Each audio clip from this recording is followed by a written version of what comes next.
അതെ, ഞങ്ങൾ തിരുനാവായി എത്തി. മഹാമാഘ മഹോത്സവത്തിലായിരുന്നു കേട്ടോ എത്തിയിട്ടുള്ളത്.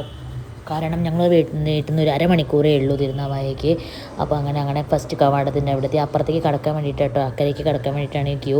ഒരുപാട് ആൾക്കാരുണ്ട്. വൻ ചൂടായിരുന്നു കേട്ടോ, ഭയങ്കര ചൂടായിരുന്നു. കണ്ടോ ബാക്കിലൊക്കെ എല്ലാവരും ഒരുപാട് സ്ഥലത്തു നിന്നാണ് കേട്ടോ, കേരളത്തിൽ അങ്ങോളം ഇങ്ങോളം ആൾക്കാർ വരുന്നുണ്ട്.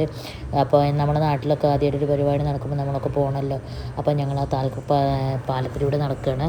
അത് കഴിഞ്ഞ് ഞങ്ങൾ അപ്പുറത്തേക്ക് പോകാൻ നിൽക്കുക കേട്ടോ. കാരണം അത്ര എല്ലാവരും തലയിലൊക്കെ ഓരോ തുണികളൊക്കെ ഇട്ടിട്ടാണ് നടക്കണത്. കാരണം അതെ അവിടെ ഒരുപാട് ജനങ്ങളുണ്ട്. എല്ലാവരും വെള്ളത്തിൽ കുളിക്കുന്നുണ്ട്. കാരണം ഒന്നും ചെയ്യണമല്ലോ.